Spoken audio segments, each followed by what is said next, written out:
don't be a hog. Hogs get slaughtered. Be a pig. Yep. Pigs get fat. And I kind of was like, well, what do you mean? He's like, don't try to hog a deal and make as much money on it. Be a pig. Those guys get fat. Guess what? When you're ready for another deal, they're going to be the first one to give you that money to do it again. So that's how I've been in life, like in my business transactions and my business deals and my buying businesses. Like I try to be a pig. Like I want everyone to get fat, and everyone to have a little piece of the success.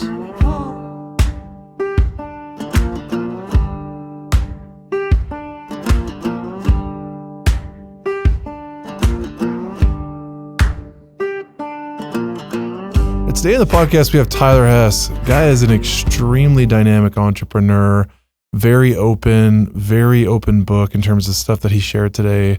I think you guys are going to really like this one. Be ready to take a lot of notes because he throws out a lot of stuff about business operations, how to structure a business, how to buy a business, how to sell a business. He's also a guy that has gotten into a heavy amount of real estate development. So he kind of started off buying individual lots and doing spec homes. Now he's doing multiple really large communities, doing raw land development, luxury developments, waterfront developments, mixed-use commercial residential developments. At the same time, he's buying into businesses. He owns and or operates over a dozen businesses, and he's just built an incredible life for himself. And I think is a testament to what can be done with hard work and sticking to things, never giving up, and just being open to new ideas. So I hope you guys enjoy this conversation with Tyler Hess. I was going to start with the now and just kind of talk about like what you're doing. Yeah. And I think you just got back this morning from somewhere. Yeah. So doing a lot of travel, is that for work or for pleasure or for both? It's both. I was actually in Albuquerque, New Mexico. So my boy had a baseball tournament down there. Okay. So haven't been to Albuquerque. Santa Fe, but yeah, Albuquerque I haven't been. So we went down Wednesday, and then came home yesterday. Yeah. So how was it? It was good. Albuquerque is pretty ran down. Like why a baseball tournament in Albuquerque? Places. It's for one, the University of New Mexico put it on. Okay. So that's pretty elaborate, and they're a pretty prestigious program as far as baseball is. And then this in particular tournament had like a bunch of college coaches. Okay. So it was an invite only. Okay. The facility was awesome. Yeah. Like the facility they had was awesome. It was 5 complexes, big old, viewing area in the middle. You can kind of watch it all. So interesting. So that part of it was awesome, but the city part of it just ran down. Yeah. Like homeless people everywhere. Yeah. You can see, it just kind of opens your eyes, the different agencies and governments, what they do to their own states. Absolutely. So did you take the whole family down with you? No. Just you and the boy? Yeah, just me and the boy. Yeah. Yeah. How many kids you got? So, are we on? We're on. We're on? Okay. Yeah, we're going. Cool. So I have 3 boys. Yeah. So my oldest is, he's 20 in Japan on a mission right now. So he's in Japan, and then I have a 17-year-old that's going to be a senior. Yeah. And then a 14-year-old, just turned 15, that will be a freshman at Middleton. 3 boys. 3 boys. And then we've kind of kept this under the radar, but I think we've had them long enough now. So we actually foster 3 other boys that we're in the process of adopting. Really? Yeah. They're 3 siblings within my wife's family. Okay. Kind of long story, but then they're young. They're 12, 10, and 8. Yeah. So 3 boys again. So we have 6 boys, actually. You have 6 boys? That's incredible. I know, dude. It's crazy. When did all this transpire with these 3 boys that you've been caring for and fostering, and now you're adopting? Yeah. So it was about 18 months ago. Just an unfortunate situation with their mom. We brought them into our home thinking it's going to be just a temporary solution, and it turned into 3 months, then 6 months, and now we're 18 months in, and wow, and kind of at that next step of keeping them long term, and it was a challenge. I mean, they came from not an ideal situation, so it was a lot of restructuring, retraining. And at first they were very, opposed to it. Then as they started evolving and learning and growing, they realized they strive for that structure. And you said this already, but I didn't catch it. How old are they? They're the 12, 10, and 8. Oh man, that's interesting. So I had when I was 25, this gal that I was dating had a 12-year-old daughter that I really just became her father because her dad had stepped out of her life. Okay. And I was her dad for 6 or 7 years, which was a wild experience. Yeah. Because by the time a kid's 12, I mean, they kind of have they're pretty baked. Yeah. You know what I mean? It's like the cake isn't totally done, but it's pretty much, I mean, there's a lot that's already there. Yeah. So I can imagine that ain't easy. No, it wasn't. And it still isn't. It's still a lot of work. And, but we've grown to love them, and our boys love them, which is probably the biggest, and to see the growth that they've had. When they came to our home, I mean, they were very timid, very quiet, very to themselves, and now they've opened up and have became, way more vocal, way more just, you can see like life in their eyes again. Yeah. So that's been the cool part about all of this, for sure. That can't also from like a logistical process, a legal process, that can't be. No. Man, I don't even know what's entailed in that. Yeah, how do you do that? It's a process, and we're still going through it. I mean, I think it's going to be a long process. Obviously, logistically, it was, do we have room for them in our home? Sure. And we're fortunate enough to build a nice size home, but we actually ended up adding on, and we added a full basement, just to give our older boys kind of their own space still. Yeah. And we call them our older boys and our younger boys. Yeah. So then we put our younger boys upstairs, and so now they have their own space. Older boys have their own, and then our main level is kind of our family area. So, but it's been good. We got them into sports. They never played sports, and I'm a huge advocate for kids playing sports, no matter what it is. So, yeah. Man, you guys almost got a whole baseball team. Yeah, pretty dang close. Yeah, my wife's like, we can't get a girl out of all this. Like, no kidding. She's wanted a girl, and long story, like we tried to adopt. So my wife had a C-section first, and then obviously it was scheduled. And after the third one, the doctor's like, "Hey, you're done. No more kids." And so we're like, "Okay, I guess that's what life is." And we're gonna go with our 3 boys. And then about 4 years into it, we had just moved to Middleton, building our first home out there. And she's like, "I think I want to add another bedroom." And I was like, "Oh, okay, just like a spare room." And long story short, about 6 months later, in back of her mind, she thought she wanted another child, and so we tried to adopt for like 2 years. Got matched a couple times, and for whatever reason weren't selected, and kind of put that at the burner. Like, okay, I guess it's not meant to be to have another child in our family, and then 5 years later, here we are. Yeah, 3 more boys. So you guys are kind of restarting all over. It really is, and the perk of it is, when my boys were younger, I was so busy in life, work, just grinding, where I really didn't get to experience as much of those things that you have as a father. So I almost feel like it's a restart for me personally, where I get to have more time with them. I get to, my days are way more open, where I can go do stuff in the middle of the day with them. I can go watch their games at nights. Yeah. We go on a lot of vacations together. They've never been anywhere. Like where they grew up is where they've been for the last 10 years, kind of bounced around between, homes, places, but they've never been out of the state. So we've taken them to multiple places, and it's been kind of fun to kind of see them explore and see different places and kind of see how big the world really is. Yeah. Yeah. Man, that's so cool. And you have the opportunity, obviously because of all the hard work you've put in and the blessings you guys have had to be able to take something like that on too. Yeah. Which is just such an incredible blessing, but also I think a testament to the life that you've built For sure. And I just have to tell you on a personal level, it's so cool to see you succeed. I appreciate it. Like some of the things that you're doing that I see you do out there, whether it's the travel, the family, the space you make for other people, the time you give to do stuff like this.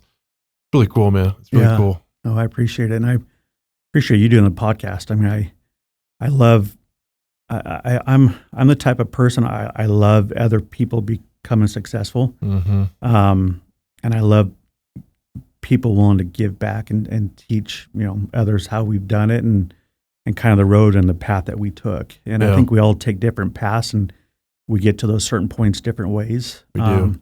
And that's been my whole goal, is just explaining how I've done it, what I've done, the struggles I've had, the things I've been able to build and showing that. And I think most people don't think it's obtainable until they see it. Mm-hmm. So that's been kind of my goal. Like, hey, you can do this. I'm just a Middleton boy, out here and doing big things and taking big swings and strike out sometimes, hit some singles, had some home runs.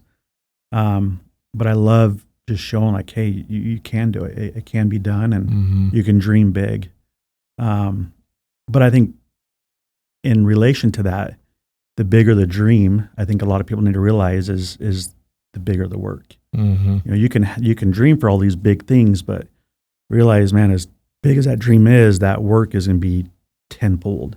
Mm-hmm. So I think that's where a lot of people lack kind of the motivation is they have big ideas, big dreams, but they just don't have the know-how to get there. Yeah. And then the grind, just to freaking grind it out and build big things. So do you remember a time where you started to kind of realize, oh, wow, I actually can do this. Like I actually can start making some of these big dreams I have come true. Because I think in the early days, you're just grinding. You just believe in yourself. Maybe you have family or friends that might believe in you, or maybe not. Yeah. You have a faith. You believe in a higher power. You believe in God. Yeah. But then in the beginning, that's about all you have. I mean, you don't have tangible results to point to and say, yeah, I know I can do this because I just did that. Yeah. I mean, do you remember some of those times where you started checking those boxes? Yeah, it was early on.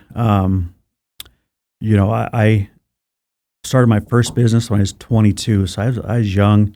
I was actually at Boise State. I was working at Chili's part-time just to, make ways. My wife was a high school teacher, which, we can dive into that a different way. But I loved Chili's in college, by the way. I was over there all the time. Yeah, I worked there. That was my place. I met my wife there, and we worked at nights. And the queso. Oh, yeah, the chips and queso, dude. Yeah, bro.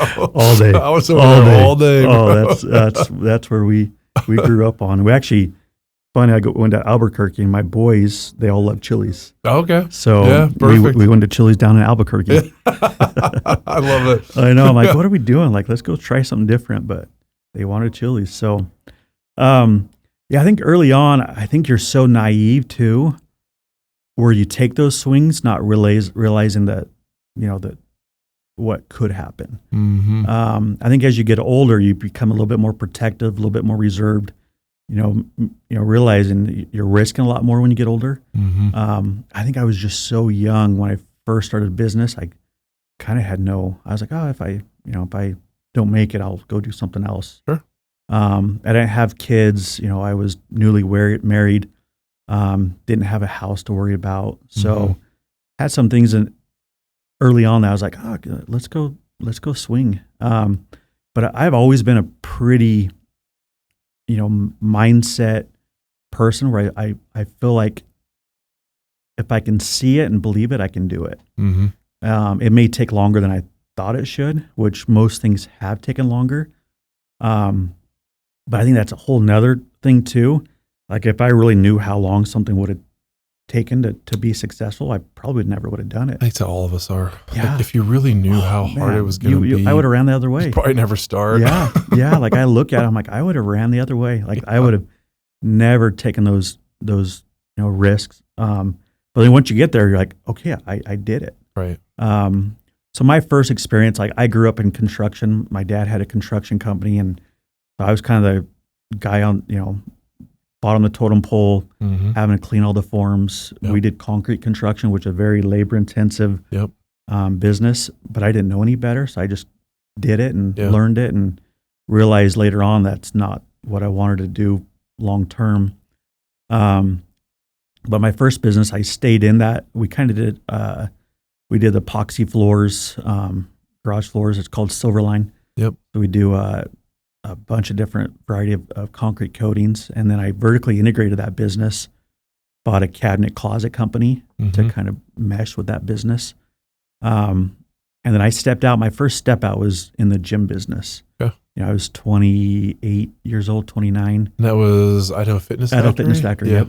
yep. And you co-founded that, didn't you? Yep, I did. Okay. Yeah, so. Scaled it? Grew it? Yeah. So we scaled it, grew it, had a great exit. But that was outside of my norm because I knew construction, I knew concrete, and it all, 08 kind of shook me. I had to scale back. I started in 04. My business scaled it. 08 came. I had to, scale it back big time. Brought it back to my house. And then 2009, I was like, I need to start something else. Like I didn't know when the construction market was going to come back. So ended up grabbing a couple buddies. We partnered up and started our first location. And we did it just to make some extra income. Because he was in the construction world as well. We're like, man, we need something else that can produce some income. And so I started it thinking, I know how to start a business.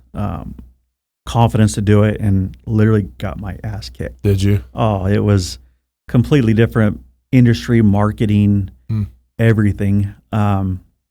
But going back to your first question, it taught me, okay, now I know how to do it in a different market. So it took me 2-3 years to kind of get that business rolling. What were some of the hardest lessons you remember from the first couple of years with the gyms? It was, for one, there was a lot of gyms out there. Yep. This is back when, there was so many gyms out there. And we just tried to identify what we could do better. And I have people come to me all the time, and I go to lunch with them, and they're like, hey, I have this idea. I want to start this business, but there's a ton of them out there, a plumbing company or whatever. But I'm like, hey, you can tap into that market. You just have to find what you can do and be better at it. And that's what we did in the gym industry. So when we first started, we're kind of going for the gruff, the tough, power lifters, and kind of realizing we're going after the wrong market. There's already gyms out there marketing to those guys. And I don't want to stereotype because, man, I'd love to be as strong as some of those guys, but their cards always bounced. Like they didn't have money. Oh, so, man, that's funny. I know, and I hate. I know there's great guys out there that are, but every month we're trying to collect, and their cards not bounced, and I'm like, this is the wrong market. So we kind of rescaled for a second, restructured, and said, hey, let's go after the female and the older people. They're easy on the equipment. They pay their bills, and they don't cancel. Yeah. So we kind of restructured, we're kind of the first one that started we wanted the pressure on us. So we started the no contracts. Yeah. So it's month to month, no contracts. And everyone's calling us like, you can't be doing this, in the gym market. Like, you need to lock them up to 1-2 years. Like, we want to prove that we're good. Like, if you don't like it here, you're free to leave.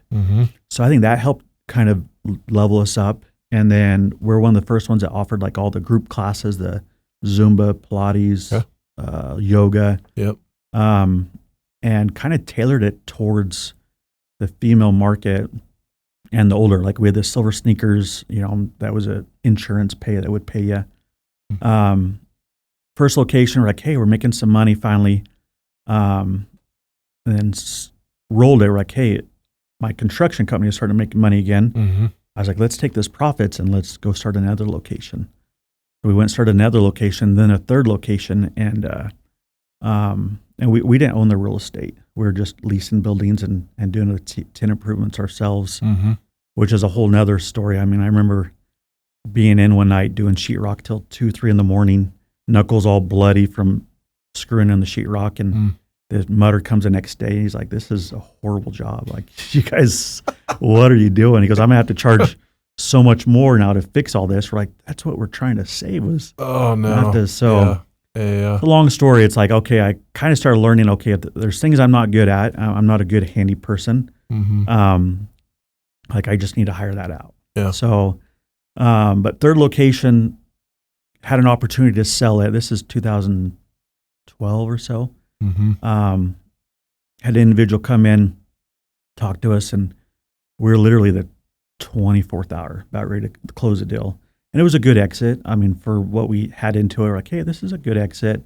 We probably had, I don't know, 3,000 members or so. So it wasn't. How many years into it was? About 3 years. Was that surprising that after only 3 years, somebody was approaching you about it was.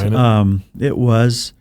But when we started it, that was kind of our goal. Like, we kind of knew, hey, let's start it, let's scale it and sell it. So we ended up not selling it, and he kind of let the cat out of the bag. I was the one kind of negotiating the terms, and he had a realtor or a business broker representing him. And we go to lunch, and he goes to meet my general manager that we kind of hired to manage the gyms for us as our other businesses started growing again. So we're literally at the table, and I remember this like it was yesterday, and started talking about the business and introduced my GM. He's asking all these questions, and he's like, why are you selling it? I was like, we're just ready to take our money and move on. And I was kind of in the middle of starting to get into real estate. I knew that was like my next step. So I was taking some of my money. I started buying some vacant lots, knowing I like real estate's where I really wanted to go.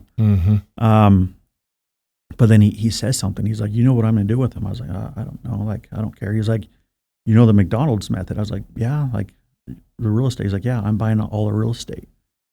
So the buildings you're in right now, I've talked to landlords. They're willing to sell me the buildings. So I'm going to go build more buildings, own the operation. And he goes, I'm using a SBA loan. I only need 10% down. And I think when he said it to me, like he could see just like the wheels turning. Yeah, I'm like, how the heck? And I think he realized, oh crap, I said too much. His broker, and I take that back, his broker wasn't able to come to lunch. Okay. So his broker's calling me. He's like, hey, let's cancel lunch. I'm like, dude, we're closing tomorrow. I'm good. He's like, no, I really want to be there. Yeah. And I was like, no, we're good. So he kind of sees it. He's like, but you need a lot of money to do that. Like, and he could see that. Like, I was like, well, am I selling these too soon? Like, did I not see this? And I think that's the big picture again, where I always thought, oh, I can't own the real estate. Like, to own the real estate, you have to be a, multi-millionaire, a big dog. And I was like, it was never part of the plan. And he's like, yeah, then I'm going to build them up. And then once I have so many locations, I'm going to sell the ops and I'm going to keep the real estate and just have a guaranteed income coming in. And he starts reversing back, and he's like, but you can't do it. I was like, no, we're good. Yeah, we'll see you tomorrow. We're signing. Well, I walk out the door. I call my banker. First thing I call, hey, what's a 7A SBA loan? SBA loan, yeah. And she's like, yeah, this is what it is. This is how you do it. I'm like, can I do it? She's like, yeah. And then I start calling my landlords. I'm like, hey, how do you do this? They're like, oh, yeah, you just need 10% down. The landlord's like, yeah, we've already talked to so-and-so. We're willing to sell them the building. And I was like, well, can I buy the building? And this is 2012. So we're buying a 12,000 square foot building for $400,000. Yep, nothing. Like nothing. Yep. So we need 40 grand down to buy this building. Yep. And then I call the bank back. I'm like, okay, so how much do I need down? They're like, hey, you need this much down. What's my payment? She's like, yeah, your payment's $6,700 a month. We're paying $7,000 a month for the lease. I'm like, wait, I can buy it and pay less and own the building? Yeah. So it just kind of opened. And then I called my business partners and I was like, hey, like, I don't think we should sell. Yeah. And we're all kind of went off to the next venture thinking we're going to do some other things. Done. Yeah. We sat down, we go to lunch or dinner, whatever it was, and we have a big meeting. I'm like, this is what we're doing. This is how we should do it. And we agreed, let's pull out. So I called the broker the next morning. I'm like, hey, we're out. He's like, what happened at that meeting? And I was like, sorry, man. It's nothing against you. You guys' instinct was correct. Yeah, 100%. He knew. Yeah. And so he's like, what happened? I was like, oh, nothing. And then anyways, we go and we look in our business account. We have enough to buy start buying these buildings. So we start buying the buildings. And then I learned, and this is all trial and error, right? But I learned that, on the tax side, you get taxed a lot more on your ops, your ordinary income tax bracket. So as we would get our K-1s, we'd have to pay taxes, whatever ordinary income was. Right. On the real estate, you could depreciate it. Yep. And we started a new LLC to own the real estate. And then I was like, wait, so if we're getting taxed so much over here, and we started making good money on the ops side, I was like, can I just increase my lease? And there's a fine line. You can't for sure increase it too much, but can I increase it by 20%? A little bit, yeah. Yeah, pay more over here, knowing I'm paying less, I can depreciate it, and I pay less over here because I have less taxable income. Yep. So started kind of learning those things, and I'm a huge, I love listening to books, podcasts. I was a kid, 12 years old, reading about stuff, and very just, I love anything I dive into. I love becoming the expert. Have you always been that way? Yeah. I've always been just intrigued on how things work. Yeah. Intrigued on, and as I have evolved and grew, I always want to be when it came to gyms, I was I want to be the best gym. I want to know everything about gyms. So I'd go to seminars. I'd go to, webinars. They didn't really have FaceTime back then, but I'd fly, and I'm a type of person, I don't care if I'm by myself. I'm kind of a lone wolf when it, I can go to lunch by myself and I have no, to me, I'm good. You and I are the same that way. Yeah. I have no, my wife's that's weird. I was I don't know why it's weird. Yeah. I love it. I can answer my emails. I can enjoy my time. I don't have to talk about some things I don't want to talk about sometimes. Totally. Lunch can be very surface, and I'm very intent. When I'm talking, I'm very intent.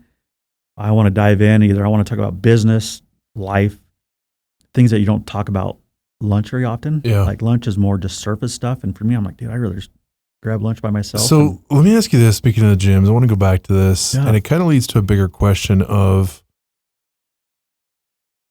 evaluating a market for opportunity based on the competition that's out there and kind of stacking that up against what you just enjoy doing in business. And here's how I'll ask the question is do you think there's the same amount of opportunity in the gym space here in Southwest Idaho now as there was then? Or would you look at it and say, no, it's way oversaturated. Don't go into the business even if you want to do it and you have a passion for it? Yeah. So I'd go back to my first statement. And I think there's always a way to get into a market. You just have to find that niche. That niche that we created is kind of taken. So I think if you could focus on something else, you could start a different gym that focuses on, this particular thing. Yeah. So I think in any industry, you could find something. You just have to research the market, understand what gyms are offering what. Sometimes you have to come in and just be the cheap guy. Yeah. Come in and cut costs, give them a great experience and build that up. So I think there's an entry into every business out there. Yeah. It just takes some research, takes some time, identifying, what's the weaknesses out there, what's missing. I think there's some good franchise opportunities out there nowadays. Back then there really wasn't. It was more just kind of startups, mom and pa's building these things, and then these franchises started coming in and taking over. I think if you're a bootstrap, I think there's a way to do it. If you have some cash behind you, I think buying a franchise is a quick, easy startup. They already have they have your demographic figured out. They have your, market analysis.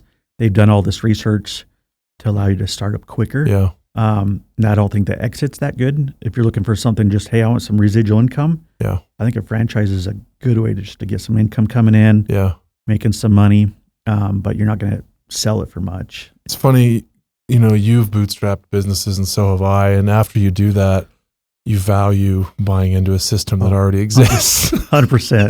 100%. When I was young, you're like, oh, screw that. I would never do that. But after you do it, you're like, oh, I could see why I should pay for that. And it expedites your timeline, right? Yeah. When you bootstrap it, you're 3 to 5 years of just grinding and building and trying to grow that business. And when you're young, and I say this all the time, but when you're 20s, man, you have all the energy in the world. Yep. Like I remember working until 2:00 in the morning, getting up at 6, doing it again. Yep. Absolutely. And I was young. Now I'm, 45. I'm like, I'm in bed by 9:00. Like Yep. there's no way my body Same. can take on that. No. But I've evolved now where now I have cash and I want to shorten that lifespan. Yep. So instead of spending 3-5 years doing a startup, I'm like, hey, I can go buy an existing business. And that's really what I'm doing right now is I'm buying existing businesses and expanding and growing them. Okay. But I can shrink that timeline. The original founder has had it 5 years, kind of went through that infancy stage of a business. Yeah. And he's kind of done all the hard work. Now I'm buying them at 5 to 7 year mark, taking them to the next level and doing them a lot faster. But you need cash to do that.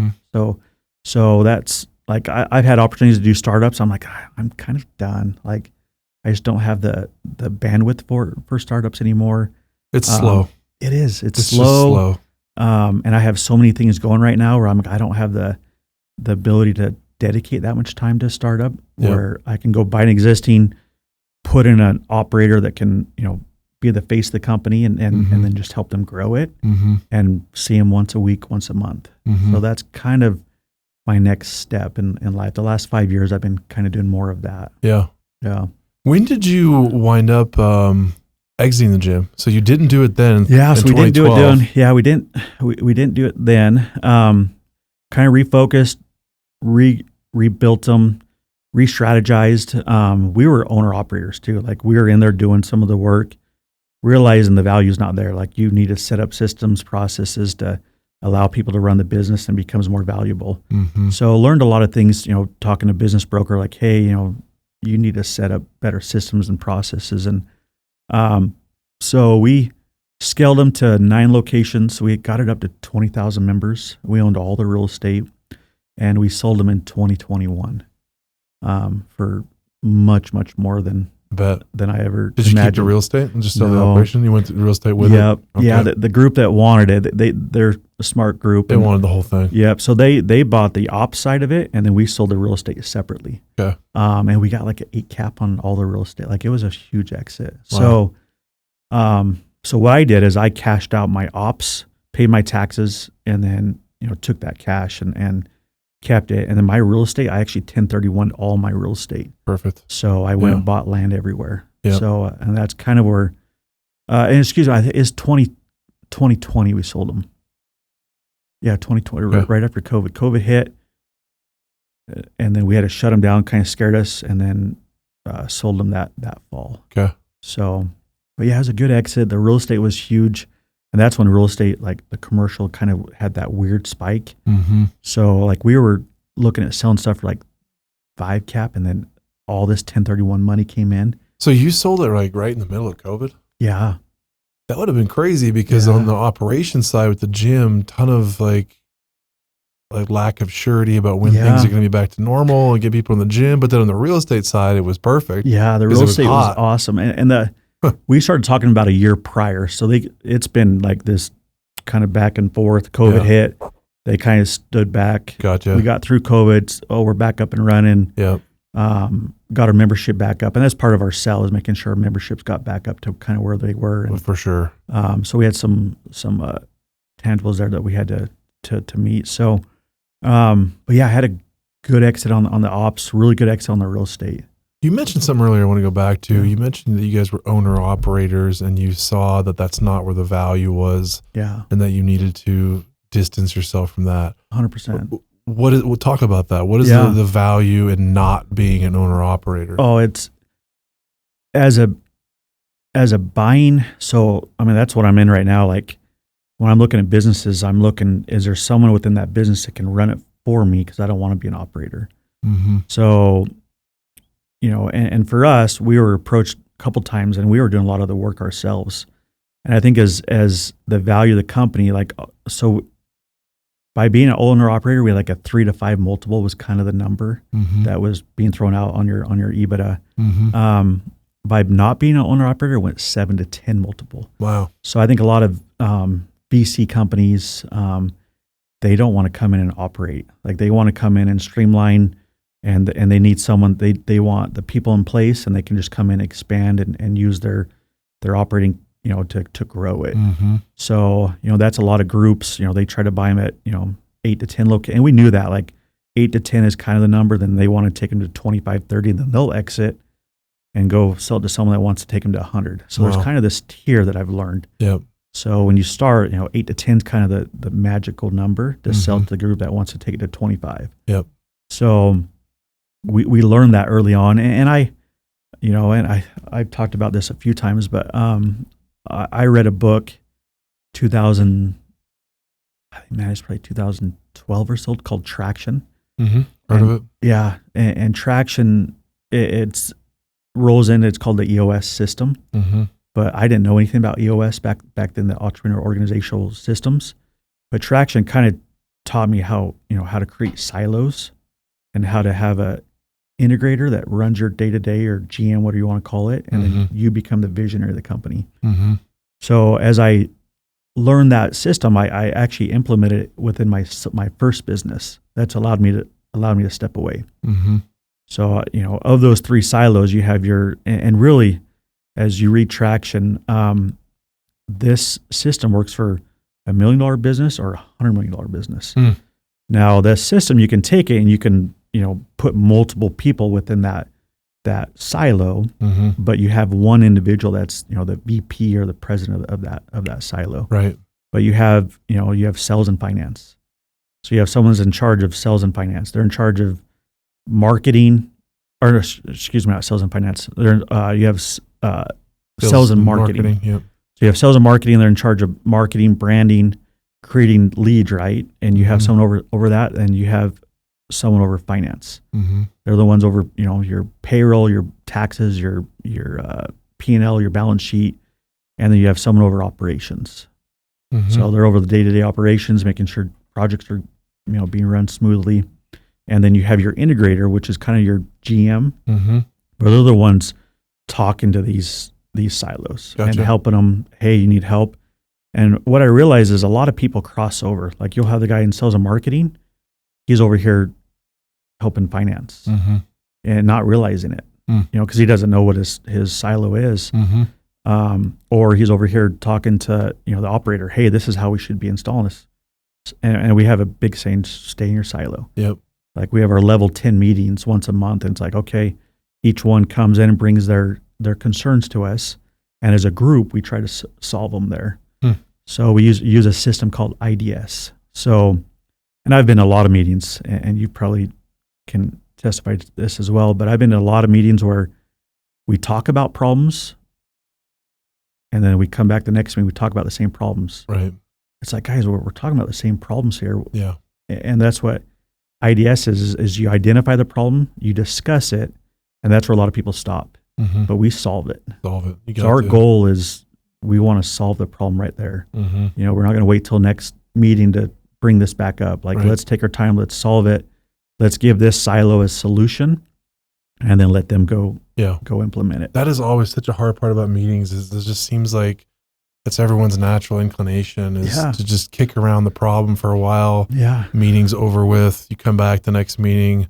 You talk about the same problem. And it's like you never get to solutions. You really have to force that. You do. So we implement that in our level 10 meetings. It's on our spreadsheet. We're like, okay, IDS, and we'll have someone within that group is writing down the problems as we're discussing them, and then we go through. Okay, what were our problems? Oh, the sales and marketing had this problem. Okay, let's discuss this. Let's find a solution for this problem so they can move on and they can be solved and beyond. So that's huge. Like our level 10s are very direct meetings. I'm not a big meeting person. I feel like we spend so many days and hours in meetings where I'm like, couldn't we just solve this over the phone? Like, what are we doing bringing everyone in? So we've now identified if it's a fire problem, we know, hey, let's jump on. We got to solve this now. But if it's something that, hey, can this wait till our meeting? Yeah, this can wait. Okay, great. Let's wait and we'll solve it then. So that's allowed me to kind of diversify and have other businesses is kind of identifying those criterias and saying, hey, this is, the right process. And now it all ebb and flows, but so I implemented that with Silverline, and then we went and did that with the gym business. Okay. And so we went and kind of filled those silos, got our integrator that's, managing the day-to-day. And then we became the visionaries, and we would come once a week, have meetings with these, individuals and solve their problems, come up with ideas. And then that's what allowed that business to be worth more. Do you, or have you ever had an executive assistant? I did. So I came in and I did a virtual one. And then I did a full executive, but for me, I'm very intent with my time. So like if you text me, I'm usually very quick to respond. Just for me, what I've learned, if I see it, I'd rather solve it and move on. Yep. If I see it and it stays in the back of my mind, it almost starts clogging my memory. So I am. Yeah. I would rather respond. Like, yep, I respond to that person. That's off of my list. Yep. Now I can go tackle this. Yep. Oh, I got another text. And for me, my executive assistant, would ping me different times to solve stuff. And I realized sometimes those guys, they need answered soon. Yep. Like it's a quick question, bam. And so I'm back to more managing my own. Yeah. And I still have, people out there doing different things, and they come to me if it's a fire. And my wife teases me sometimes because sometimes I'll come home and she's like, "How was work?" I was like, "Oh, today I was a firefighter." She's like, "What do you mean?" I was like, "I'm just putting out fires all day." Yeah. And I think that's part of it. You just have to realize there's days you put out fires, and there's days you're growing the business, and there's days you have nothing to do, and you can go boating and go spend time with the family. So I think that's the difference of being an entrepreneur. I think a lot of people think they're entrepreneurs because they own their business. Right. But I think there's two completely separate things. I think to be an entrepreneur, you have to have operations in place and multiple businesses working. And if you're a business owner, you're just a glorified employee. Just to me, entrepreneur, it's became so kind of vaguely used. Yeah. But to me, it's a very special, niche that you have to learn to become a true entrepreneur. I've heard that broken out in terms of owner versus operator as well. Yeah, right. For kind of sure. saying the same thing. Yeah. The difference between owning a business and operating a business. Yeah. Yeah. No, that's probably the biggest thing. I think everyone wants to own a business, but then realize that they're the operator. Yeah. And as an entrepreneur too, that's probably the hardest part, because most business owners, you're very hands-on, my way or the highway, and that was kind of, when I was early on, I was like, hey, this is my business, like kind of almost arrogant. Then as I evolved, I'm like, dude, I need good people. Like I need to find good people and let them have those opportunities to grow, to fail, to learn, and not get in their way. And that's really how I think I've scaled more than anything, is kind of removing that arrogancy of saying, hey, this is my business. Yeah. Where I'm like, no, this is you.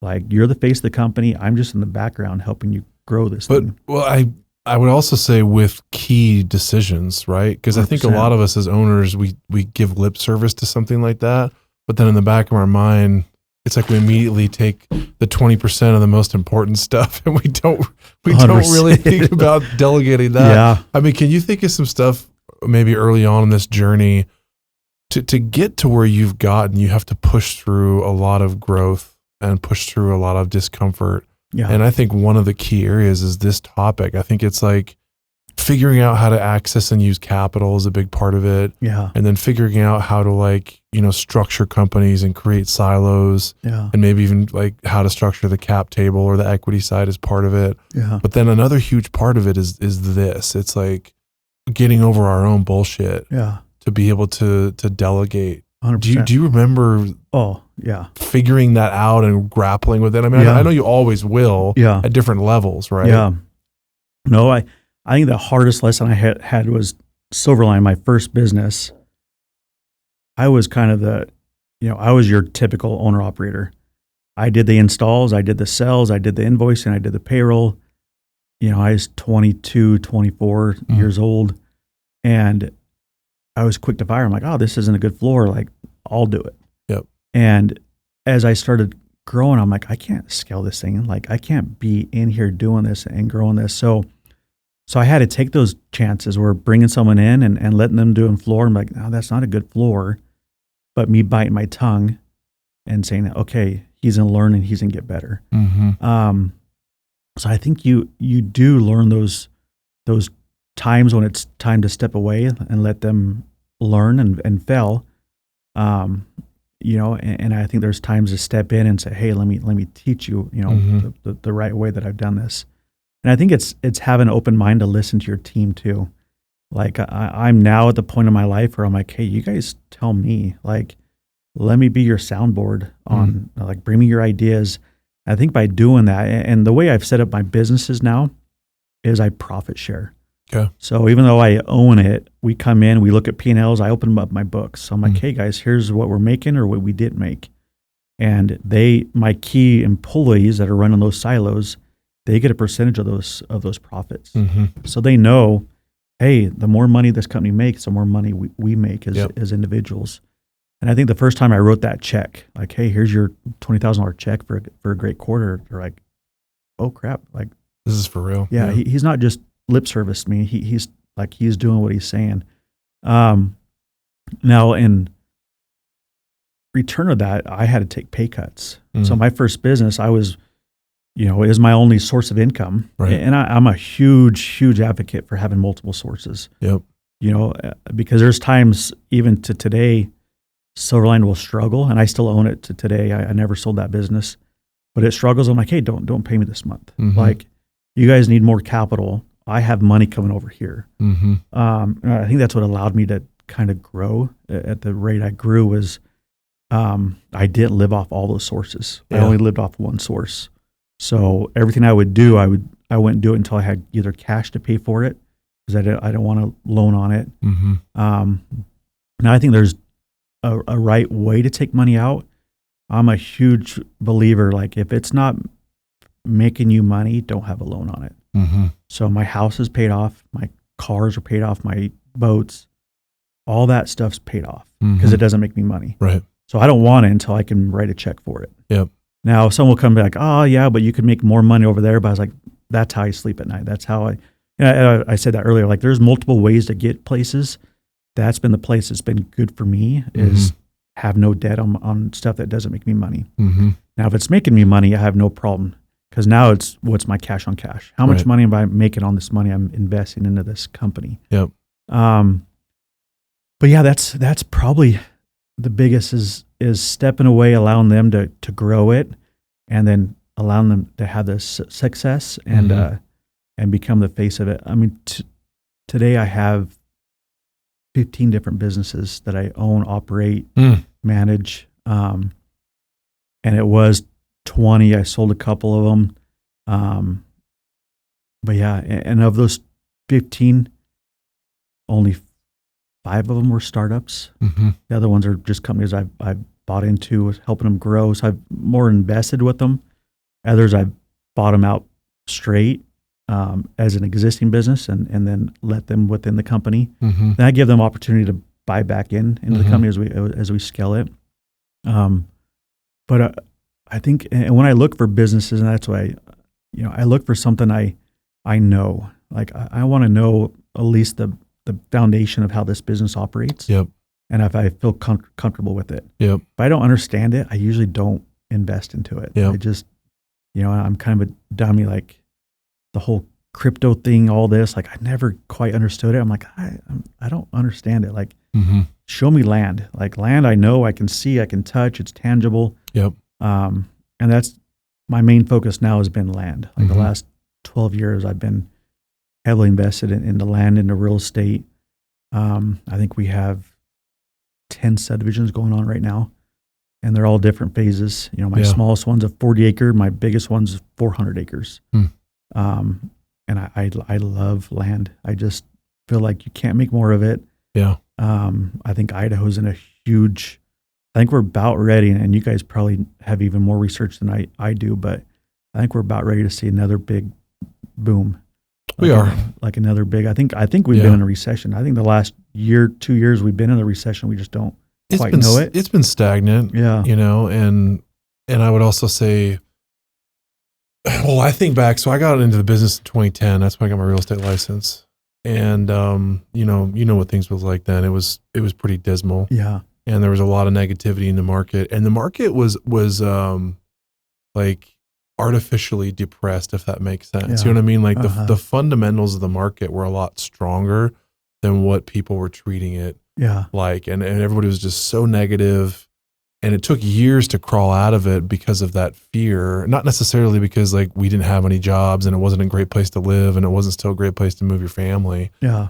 And this has been kind of a little tiny version of that in the last couple of years where it's like there almost is not nearly as much growth as there should be with everything that's happening right now, you know, with Micron's expansion, with the companies and the funds that are now here that are playing in this market, that are investing here.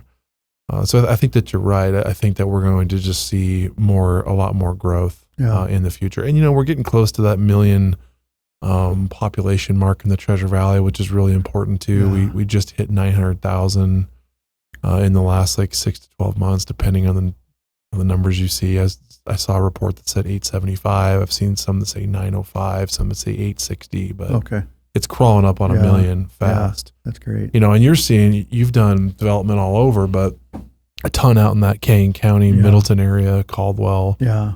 And man, you can speak to that better than anybody, what's happened out there. Oh, it's been unreal. You know, and I started my first development. So going back to my gym business, when I started making some money, this is 2012, 11. I just started buying vacant lots. Okay. There's so many subdivisions that are kind of... It's like leftover parcels, remnant parcels. Yeah. So I'd go buy some, you know, and it was small, and some were finished lots, like ready to build a spec home. Mm-hmm. So I'd go buy them, I'd go to auctions, and I was using the money I started making from the gyms, and instead of kind of living the life, like I'm a huge delayed gratification. Like I know what I want, but I'm like, hey, I'm going to go build things that can make me money here. So that thing I do want, it's paid for down here. Yep. Like I'm not going to go buy it down here, then it doesn't allow me to do these things. And that's been kind of my whole goal, is this delayed gratification. Like I have no problem waiting. You know, sometimes I think in a year or two I'll be ready. I mean, maybe 5 years by the time I'm like, all right, now I have all these things in. Now I can go pay cash for that and be out of it. But so I started in 11, 12, just buying vacant lots. And I would partner with builders, and I'd be the one. And this is where I think a lot, like I didn't have a problem taking on debt early on, like taking out the 7A loan to build the gym business, taking out a loan to go build a spec house with a builder. So I would have the lot, and I'd say, hey, builder, this is what I think my lot's worth now, and I'd increase it, you know, $30,000, $40,000, $50,000. Sure. And it'd be market value. They're like, yeah, we agree. And I would get the loan to build the house, because back then they wouldn't even give builders loan. So I'd have to use my house as collateral. And this is kind of where, you know, early on I was willing to take some of those risks. Where I'm like, hey, I'm using my house collateral. I'm going to go get a construction loan. We're going to go build a spec house, and we'd split the profits 50-50. I do none of the work. Yep. So that's kind of where I started learning, like, hey, there's some opportunity here to make some more money. I've done the same thing. Yeah. I mean, it's a great way. The builder doesn't have that risk to do it. It's a great partnership with the builder. I now make money on my lot, plus I'm making 50% of the profit. Yep. And it's funny, is back then you'd make $30,000, $40,000 and you were jumping up. Oh yeah. It's like, dude, I just hit jackpot. Home run. I was like, I'd come home. I'm like, we just made 25 grand. Now you won't even do it. I won't even blink at it. Like I won't even think about it. But those are the times I look back, I'm like, man, I was taking those risks. And as I started evolving, I was like, there's no subdivisions. Like no one's developing in Canyon County. Yep. And I'm a big Canyon County believer. And going back to my gym market, I'm like, okay, I want to study the market. What's out there that's not being developed right now? It was mainly high density stuff, you know, quarter acre lots. I'm like, I want to do like large 1 acres, larger kind of, you have room, like we're in the county, and so I started looking, I'm like, okay, what do these look like? You know, what do they cost? I bought my first parcel, it's 40 acres out by the golf course, and went in, brought in a couple buddies, developed my first project. And going back, and I love going back to books. I love the art of the deal. Yeah.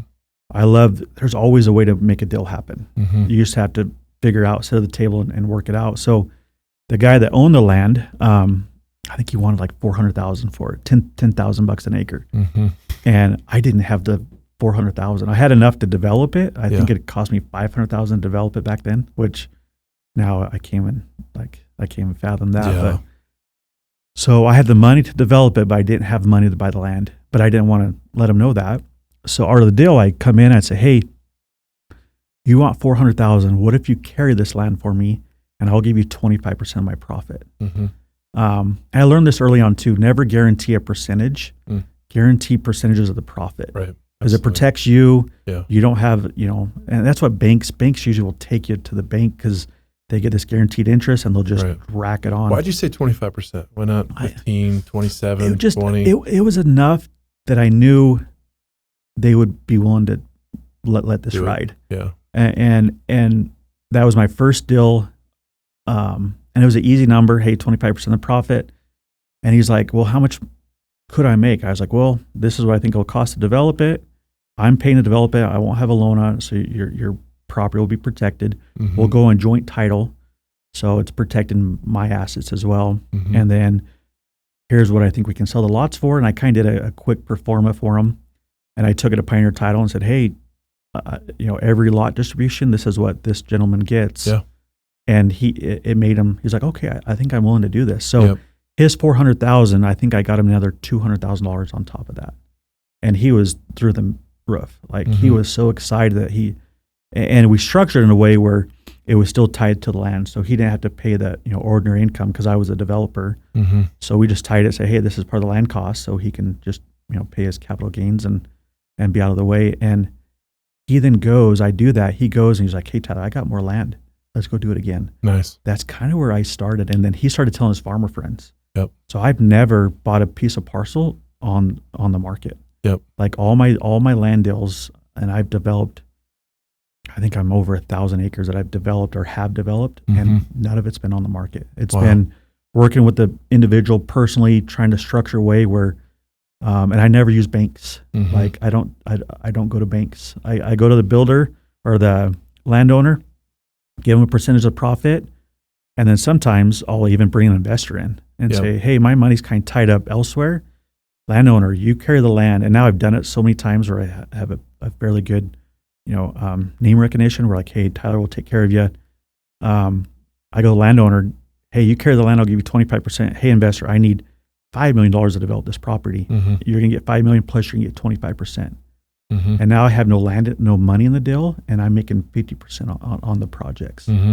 So I've done that a few times. And that's kind of early on. Would you only bring in one investor just to keep it simple? I do. Or you brought in more? No, I just bring in one. Yeah. And we do this with houses now too. Okay. So when I first started doing the houses, I was using banks. Yep. And what I mentioned earlier is I evolved. I'm like, I don't want banks. Like I don't want banks to control, what I'm doing. And the banks, I mean, they go through your tax returns like you're like some kid trying to steal money. 100%. I'm like, come on, guys. Like, blood samples. Look how much money I have sitting around. And so investors, I love it. And I do, I do pay them more than usual. But when I do, man, like one call, the money's there. That's right. So that's been kind of my whole model in life. You Yeah. know? And my grandpa, he was one of my great mentors. He had a great saying. He's like, hey, don't be a hog. Hogs get slaughtered. Be a pig. Yep. Pigs get fat. And I kind of was like, well, what do you mean? He's like, don't try to hog a deal and make as much money on it. Be a pig. Those guys get fat. Guess what? When you're ready for another deal, they're going to be the first one to give you that money to do it again. So that's how I've been in life. Like in my business transactions and my business deals and my buying businesses, like I try to be a pig. Like I want everyone to get fat. Yep. And everyone to have a little piece of the success. What would you say when you were transitioning from buying individual, remnant parcels and doing spec houses to raw land development? That's a big jump. It sounds like the one out by the golf course was the first one. Was that tough for you mentally? I mean, was that scary? Oh yeah. Yeah, for sure. Yeah. It was a lot of sleepless nights. But I think that's how I operate. Like if I'm not pushing myself, I feel like I'm like being lazy. Yeah. Like, my risk averse is way less now, my risk tolerance. But going back, I was in my early 30s. Like I was willing to take those risks. And I had taken them before. I took them in the gym business. I took them into buying the real estate in the gyms. But I think what kept me out of being so scared was I knew, hey, if things hit the fan, like he gets my money on developing, I'm not tied. Like my house isn't a collateral anymore. Mm-hmm. So I stopped using my house as collateral. Mm-hmm. So as I got into my mid 30s, I stopped. I'm like, no, I'm not guaranteeing my house. Like you guys have a piece of land, mm-hmm. And that's why I like working with investors. Not banks. Yeah. Cause, as I work with investors, I'll tell them, hey, if this market goes to crap, I'm holding on this property. Are you willing to do that? Mm-hmm. If you're not willing to do that, then this isn't the deal for you. Mm-hmm. Cause I'm not going to fire sell this and sell these lots for, 50,000 below market. Yeah. Like I know the market's going to come back. Yeah. When we can wait 36 months and sell them. Yeah. Sell them and make our money. So, and I've had some investors where, as those costs have gone up to develop, I'm like, this isn't quite the model for you. So we have a private equity company, capital company that we do. So when you say we bring one investor in, we do that on our houses too. Okay. So we kind of have this model that's been great, and I love sharing it. Like I take as much as you can, but so when I develop a project, I'll try to keep a third of the lots for myself. Mm-hmm. I'll try to sell a third of the lots to builders. Mm-hmm. And then I'll keep a third of the lots kind of for this pool. Okay. So the builders that buy into my lots, that should pay my cost. That's kind of the numbers. So when I sell those third, I get my cost back. Mm-hmm. And then with those builders, I say, hey, builder, if you're going to build in my community, I want you to then partner with me, and we're going to build some spec homes too. I'll finance them. You build them, and then we'll split the profits. Mm-hmm. So we go back to that model. So I have an investor who says, hey, I have $1 million. Okay, the land deals are $5 million to get in right now. But we can do a spec home with you. And I love it. So how I do the spec home model, and I have a partner I do this with, is we now own the lots because we got them paid off. Sure. We own the lots. We give the lot as collateral to the investor. So investors, we say, hey, this lot's our collateral to make sure you're, and it's worth $300,000. Mm-hmm. You're going to put in $750,000 to build the spec house. You're going to get 25% of the profit. So as we build this house and we sell it for 1.3, you get 25% of the profit. Mm-hmm. When we sell it, you get your money back plus 25%. We get our lot price back plus we get 25%. Okay. And then the builder gets 50%. Yep. And it's been awesome. Like I've done that for 10 years. And I first started doing it, we're doing 10 a year. And now we're doing 60, 70 of those a year. Did you do that? Did you start doing that primarily just to move faster? Yeah. To be able to do more? Yeah. It was not using the banks. And a lot of those, not a lot of them, but I'd say of those houses, probably 30% of them is actually my money now. Okay. Where I'm just kind of using my money, rolling it. Yeah. But I do it for multiple reasons. Whenever I go into a new subdivision, I'll invest my own money just to get some good quality homes put up there. Yep. Because I want to make sure that they, people understand, hey, this is going to be a nice subdivision. Mm-hmm. So I invest my own money to kind of be the anchor of, hey, this is going to be a nice area, nice subdivision. Makes sense. Yeah. And sometimes I don't make as much money on those, but I'm okay with that because I'm there again. I'm the long term. Yeah. Like I know I have 5 phases out here. You're setting the table for the future 100%. of the development. 100%. Because I know now as I do it, and I may make, and I hate to sound crazy here, but we may only make $100,000 on that house. Right. But I know, hey, in phase 3, I've now built this equity. Now I have these lots. So now, and I use my Riverwalk example right now. Now my lots are paid for in phase 3, and now we're making $200,000, $300,000 on the house. Mm-hmm. and my investors are cashing in. They're like, we want more. Yep. So, and I try to control it too. Like I never release, like none of my lots are on the MLS. Like I have such a big pool of builders and investors, and I want to control who's building where. And people kind of know, hey, if you're going to Canyon County, I'm kind of the guy that has lots. That's right. I think right now we have like 150 lots kind of reserved, ready to build. We just recorded our phase 3 in Riverwalk, actually just last week. So that whole model, I then go to the builder and then we start building multiple houses, but I try to control it too, where I don't oversaturate the subdivision. Yep. Like I don't want to come in and have, 100 homes for sale all at 1.2 million and they're just sitting there. So I try to control the style of the home, control the square footage of the home. So as I'm reviewing, I'm usually the plan reviewer. I'm like, all right, go a little bit bigger on this one, just because I know there's a 2,800 and 2,600. Like we don't have a 3,200. Yep. So I kind of do that too to help kind of, again, that pig mentality. Like, hey, I want the builders to do well, so they keep buying lots with us. Yep. I want the investors to make money. They keep rolling their money back with us. And I want to control the market so we're not, oversaturating the market. So we'll talk about risk. You mentioned that. You've mentioned a few times how you took more risks when you were younger than you would take now. Yeah. Is it that you're not taking risks now, or is it that you're just used to it? Yeah. You know what I mean? It is. I think in life, right? And this is where I tell a lot of young kids like starting out, like when you're working your 9-to-5 job, your tasks usually take you 8 hours. Like you're there 8 hours and you become more efficient at it. Yeah. Where that thing that used to take you 8 hours then takes you 6 hours, then takes you 4 hours. And that's the opportunity, I think, for people to expand and grow is when you can minimize how long it takes you to do a task, it opens up opportunity to do more things. Right. And I think that's, as you mentioned that, my risk tolerance, used to be, this is kind of my max. As I became more efficient at it, I got better at it. And those risks became less risky to me because I'm like, oh, I've done this. Like I've done this 100 times now. So I guess when I say taking more risks early on is I was using banks way more, where I was using my house as collateral.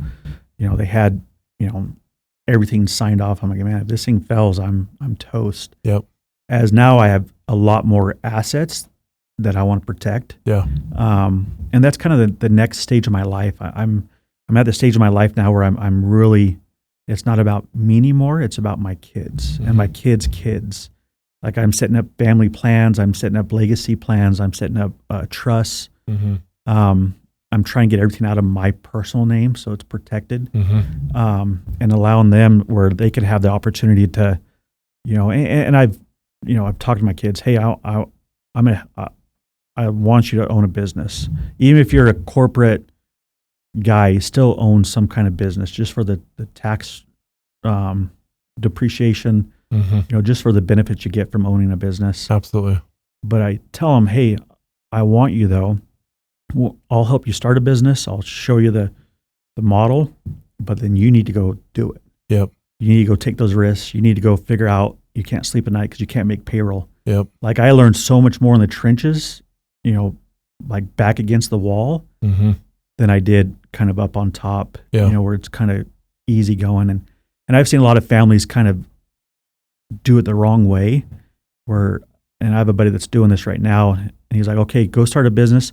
Once you make $1 million in the business, then you can come into the family business and start getting part of the trust. So like go earn it, show me that you can like learn the hard stuff and then we can scale you out here. Yep. So that's kind of where I'm leaning towards is that. Structuring something like that. Yeah. You got to go learn the hard lessons first. Oh, 100%. Yeah. You have to learn them at some point. Better to learn them when you're young than learn them as you get older. Yeah, dude, for sure.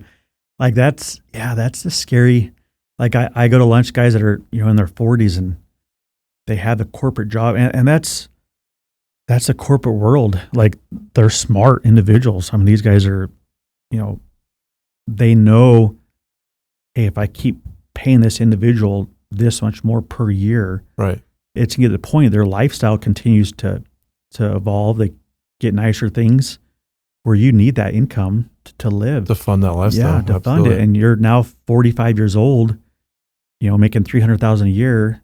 You want to go start this business, but it's like, man, I can't leave this now because I need it. Yep. And when you're 45, you now have a pretty good mortgage, probably have a car payments, you have kids, like you have so many things that when you're 20s, you don't have. Yep. Even in your 30s, like you don't have those things to worry about. Now I'm never like, I think you can reinvent yourself anytime you want to. It just, what are you willing to give up to do it? The businesses that you've invested in, I'm interested in that. I know it's industries you're familiar with. You don't want to get into an industry that you don't know anything about. Is it also something that you have some kind of interest or excitement for, or is it mostly just about the fundamentals of the business? It's a little both. I love vertical integration. Okay. Like when we did the gym business, it was kind of, and I did it in my Silverline business. The gym business, as we looked at it, and I'm looking at all the bills coming through. So when it came to those silos, I was actually in charge of finance. Yeah. That was kind of my silo going into it. Yeah. And every business, you don't have to have a separate individual in those silos. You could be one of those silos. So in the gym business, I was in charge of finance. And then as we grew, I then replaced myself with someone else and then went up to the visionary. Yeah. So when I say, hey, you have to have these silos, you may be the integrator and the sales and marketing person. Sure. Yeah. And then as you evolve, okay, now I'm going to replace myself here. I'm going to be the integrator. Okay, now I'm going to be the visionary. So when I scale that out, so as I look at businesses, so we did in the gym business, we had the operations. And they were like, okay, what can we own that I'm paying all the bills? I'm like, oh, we then own the real estate. We then bought a shirt company because we're like, man, look how much money we're spending in embroidery and screen printing. Apparel. Yeah. We go buy an existing company that I still own to today. And then I brought all my businesses. I'm like, hey, start using this business for your apparel. That company went from doing, $100,000 a year to $1 million a year because I brought in all these things I already had access to. We started a supplement company. We're like, man, look all the money we're spending on supplements. Yep. And we just private labeled, found a group out of Utah, made some mixes, put our name on it, and sold them. Yeah. So vertically integrate is the easiest way because you can almost guarantee a success.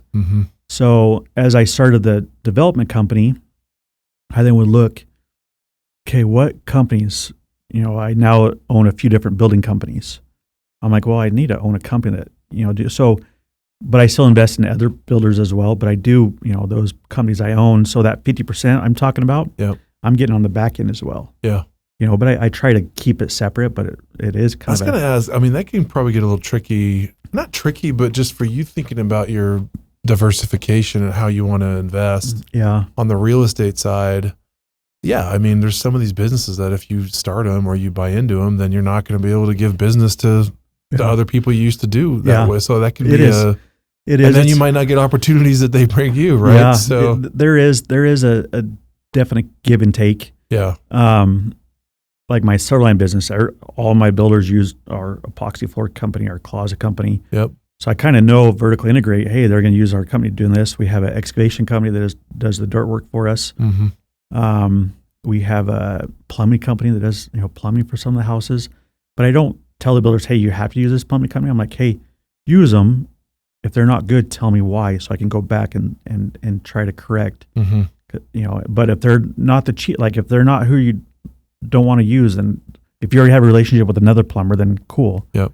But most of them are usually like, no, it was a great service. We're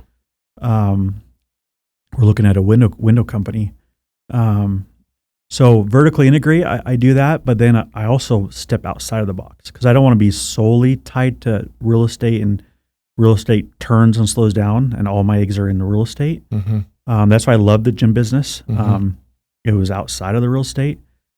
Just recently, I bought into all the Crumble cookies. Okay. So I bought all Idaho and Arizona locations. We have 19 locations, 200 employees. I'm not a big cookie guy, but man, they make money, dude. And it was unreal. Like as I went through their finances and their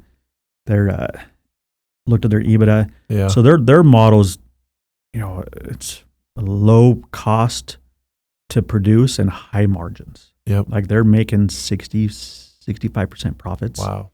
Which is unheard of. Like construction, I'm 20, 25, which is actually pretty good. It is good. Yeah. You get into restaurants, you're probably the lowest. You're in that 7% profit margin. Yep. But what I liked about the crumble model, I'm actually heading to Utah Thursday, flying down there to meet with some of the executives. But their model, what I liked about it is now I know that they make good money. Mm-hmm. They don't own their real estate. Oh, okay. So I'm going to go start building the buildings for them. Yep. Because now I know, okay, this is a good, just like my gym. I knew my gyms were making money. Yep. So I felt confident building the real estate, knowing, hey, I know what the gym's making. I can see, oh, you're making good money. You can be my anchor to one of my real estate. 100%. So the crumble, the first one, we're going to go down to Arizona, identify some land, build probably about a 10,000. I've learned in the commercial, like 9 to 12 is kind of your sweet spot. Yep. You can get 3 or 4 suites in there. Usually your costs are kind of, you don't have to, over-engineer it. Once you get to 20, it starts, getting up higher. You need more parking. But 9 to 12,000, I'll put them on the end cap. Mm-hmm. They're a great, name recognition. Yep. And then I can then lease out the other suites to other companies. They need like 3,000 or 4,000 feet for the you're only like 1,200 feet. Really? Their cost is unreal. Their cost per square foot. Yeah, I guess they would be. I've seen those before. Yeah, they're small. They're small. Interesting. And what I like about their model is they just got, their corporate office just got bought in from the group that bought Dutch Bros. Okay. So it's a VC group that buys them, cleans them up, and then takes them public. Okay. So I think I'm about 5 years away. So I'm going to go build the real estate.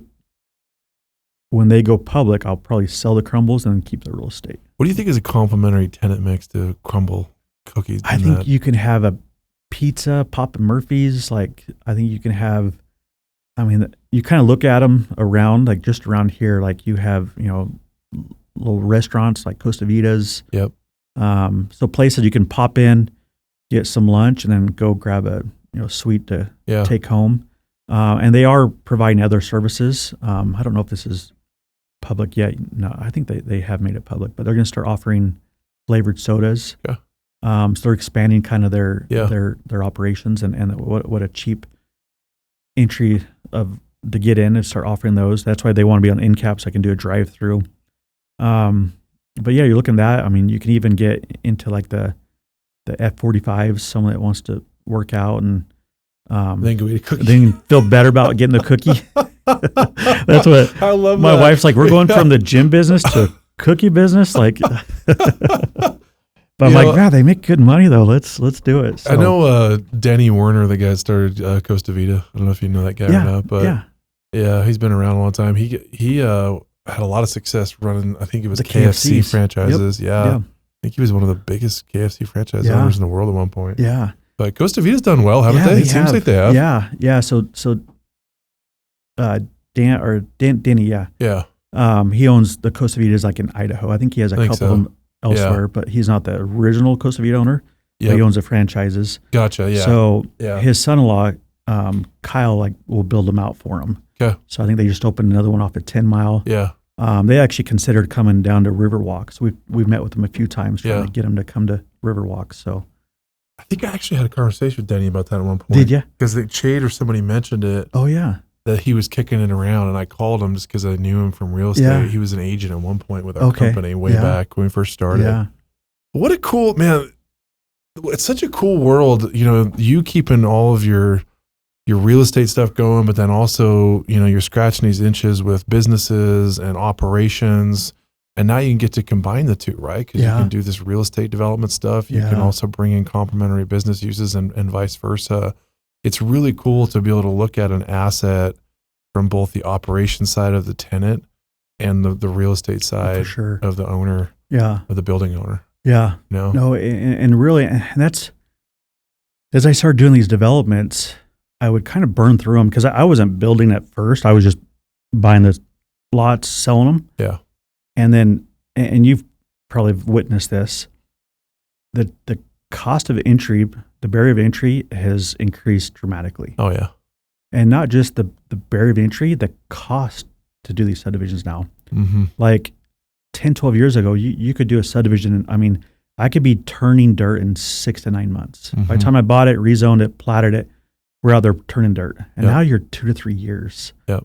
So what's happened, and you can go to Utah, and I always recommend, like, go to Utah, see what's successful there. You'll bring it here, you'll be a success. Mm-hmm. Like that they're kind of 5-10 years ahead of us. And so it's great to go down there and kind of see how they're doing developments and how they're doing stuff. And so I'll go down there quite a bit just to kind of look around, see what's going on. Yep. But as I started doing these developments and I just burning and turning them, Mm-hmm. I was like, man, there's more money to be made that I'm kind of leaving on the table Okay. with the vertical integration side of it. Yep. And then just the timing. So I'm like, man, I'm burning and turning these. Then it's taken me another year to get the next subdivision up and running. Mm-hmm. Like, what else can I start that I can kind of take advantage of those lots I'm producing? Yep. And when I first started, I only do one. I do one phase a year. That was kind of my protection. Like, hey, I don't want to bring a lot of investors. I don't know what I'm doing still. Like, I wanted to make sure I became the expert in it. Yeah. Like, I want to feel confident when I sit down at the table. I'm like, hey, I know what I'm doing. Here's all the stuff I've done. Yep. So I knew it was, again, that delayed gratification. I'm like, Mhm. hey, this can take me a couple of years to learn, become an expert of it, and really become the authority of, hey, I know what I'm doing here. Yep. And finding the right engineers, finding the right people to work for me. Now last year we did 5 phases in 5 different developments. So I was doing 20 to 30 lots a year. Now we're doing 100 plus That's lots awesome. a year. Yeah. You've really turned it up. It really, in terms of speed. yeah. And by doing that, and it's all investors. So it's my money, it's investors' money. I'm not dealing with banks. But we try to control the market. Like, hey, we know what we're coming in 2 years. Mm-hmm. Let's go do this one. Hey, this one's doing well. Let's tweak this plat to match this because this is selling really well right now. Yep. So it's allowed me to kind of control the market and not manipulate it, but having a way where, I'm not overproducing, so I'm not saturating the market with a bunch of lots and bringing my cost down. Now, the perk of all this is I haven't bought land in like 5 years.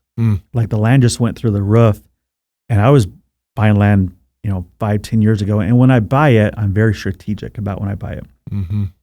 So number one, like I know, hey, this is the price I need to be to make this pencil. And then number two, I always try to get the landowner tied into the profits. Yep. And it's done very well because what happens is we'll agree on price. He'll get a percentage of profit, and I'll have some guy across the street buy land, and he pays 5 times the amount as we did. Right. And that landowner's protected because I'm like, hey, you're getting percentage profit. So Mhm. if he goes and starts selling lots for That helps $300,000, you. our performer, we're going to sell them for $200. We're now going to go to $300 just Sure. to price match. Yeah. We're going to do it better because now we have more cash to landscape them better. Mm-hmm. But now you're getting more of it too. Yep. So it's Absolutely. been kind of that pig mentality where I'm like, hey, this is a good thing. Like Yep. they're overpaying for that stuff. We have a big project up in Donley right now. Tamarack, it's 180 acres right on the water. We'll have some waterfront properties.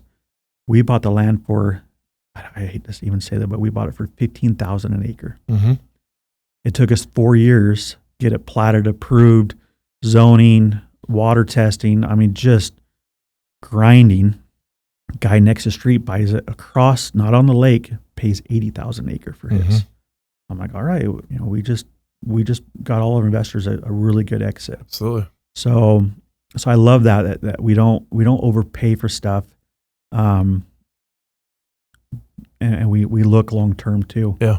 And when I do buy it, I try to strategize. Like that one, it was just such a good price. We just went and paid cash Mhm. and got it. But the other ones, I'll tell the landowner, hey, if it is a cash out, hey, I'll cash you out, but not until this thing's zoned and approved. Yep. Because I'm not going to take that risk. If it gets denied, I just have ag land. Like I Yep. have nothing I can do with it. Absolutely. So I Yeah. think some people jump in and are naive. They're like, oh yeah, 15. Yeah, I'll pay you 15, and they go zone. I'm like, dude, you're not in the comp plan. Like I know you're out of the comp plan. I looked at the property, Mm-hmm. and they'll call me, hey, we bought this deal. You want to partner? I'm like, dude, you can't do anything with it. What do you mean? It's out of the comp plan. Like, I know all the commissioners, I know the city comp plan. And so, I'm using that as an example. Guy bought it about a mile outside the comp plan. So he's like, well, what's my options? I'm like, farm it and wait 5 years. And because they redo the comp plan about every 5 years. Yeah. Wait 5 years and fight to see if you can get it incorporated into that comp plan. Yeah.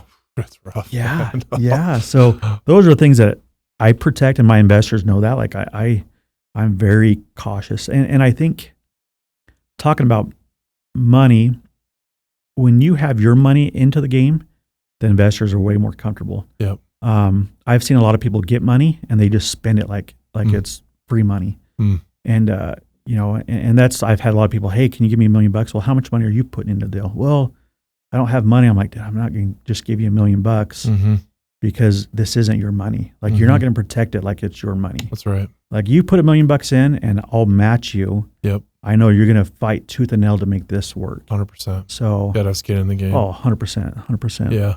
Yeah.